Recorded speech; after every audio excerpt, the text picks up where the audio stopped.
একাধিক পরিবর্তনের ঘোষণা হলো বিশ্বকাপের সুপার 8-এর হাই ভোল্টেজ ম্যাচে পরাশক্তি ইংল্যান্ডের বিরুদ্ধে পাকিস্তানের মহাশক্তিশালী একাদশ। পাল্লে খেলাতে আজ কেবল একটি ম্যাচ নয়, বরং পাকিস্তানের জন্য এটি টিকে থাকার লড়াই। নিউজিল্যান্ডের বিপক্ষে প্রথম ম্যাচ বৃষ্টিতে ভেসে যাওয়ায় সেমিফাইনালের স্বপ্ন জিয়ে রাখতে জশ বাটলারের ইংল্যান্ডকে হারানো ছাড়া আর কোনো পথ খোলা নেই সালমান আলী আঘার দলের সামনে। খাদের কিনারে দাঁড়িয়ে থাকা পাকিস্তান কি পারবে আজ ঘুরে দাঁড়াতে? ইংল্যান্ডের পাওয়ার হিটারদের থামাতে আজ পাকিস্তান তাদের রণকৌশল এনেছে আমূল পরিবর্তন। পাল্লে খেলাতে মন্থর উইকেটের ফায়দা নিতে তারা আজ স্পিন শক্তি বাড়িয়েছে। পাশাপাশি মিডল অর্ডারে অভিজ্ঞতার অভাব মেটাতে ফেরানো হয়েছে বড় ম্যাচের খেলোয়াড়দের। এটি একটি ডু অর ডাই বা বাঁচা মরার ম্যাচ, যেখানে আগ্রাসী ক্রিকেটই পাকিস্তানের মূল অস্ত্র। তো বন্ধুরা, তাহলে চলুন দেখে আসা যাক আজকে ডু অর ডাই ম্যাচে পরাশক্তি ইংল্যান্ডের বিপক্ষে কেমন হচ্ছে পাকিস্তানের শক্তিশালী একাদশ। 1 নম্বরে আছেন সাহিবজাদা ফারহান, ওপেনার। টুর্নামেন্টে এখন পর্যন্ত পাকিস্তানের সেরা ব্যাটার। পাওয়ার প্লেতে দ্রুত রান তুলে দলকে উড়ন্ত সূচনা দেওয়াই তার মূল দায়িত্ব। 2 নম্বরে আছে সাইম আইয়ুব, ওপেনার। সাহিবজাদার যোগ্য সঙ্গী, তার নো লুক শট এবং স্টাইলিশ ব্যাটিং আজই ইংল্যান্ডের প্রেসারদের বিভ্রান্ত করতে প্রস্তুত ও প্রয়োজনে তার অফ স্পিনও কাজে আসবে। 3 নম্বরে আছেন সালমান আলী আঘা, অধিনায়ক ও ব্যাটার।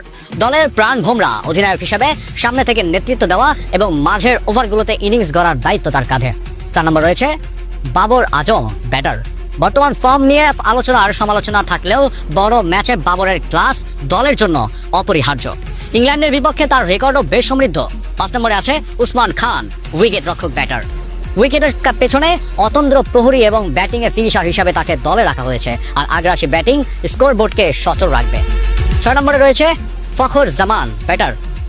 এই ম্যাচে পাকিস্তানের সবচেয়ে বড় ট্রাম্প কার্ড। বড় ম্যাচে তার বিধ্বংসী রূপ যে কোনো বোলিং লাইন আপ ঘুরিয়ে দিতে পারে। 7 নম্বরে আছে সাদাব খান, অলরাউন্ডার। দলের প্রধান লেগ স্পিনার এবং ব্যাটিং অর্ডারের নির্ভরযোগ্য অলরাউন্ডার। বড় শট খেলার পাশাপাশি মাঝের ওভারে উইকেট নেওয়াই তার লক্ষ্য।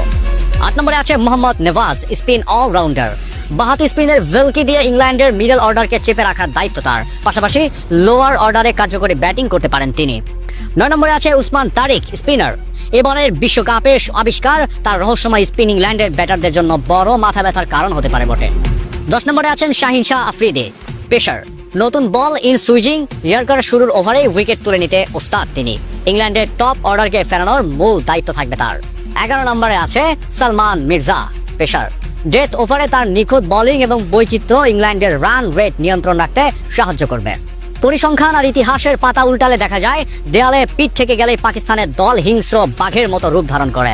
আজ পাল্লে কেলেতে সবুজ গালিচার সেই চিরচেনা আনপ্রেডিক্টেবল পাকিস্তানের প্রত্যাবর্তনের গল্প লেখার দিন। ইংল্যান্ড বিশ্ব চ্যাম্পিয়ন হতে পারে, তাদের ব্যাটিং লাইন আপে বিধ্বংসী সব নাম থাকতে পারে, কিন্তু আজ তাদের সামনে দাঁড়াতে হবে এক আহত সিংহের মতো ক্ষুধার্ত পাকিস্তানের দলের সামনে।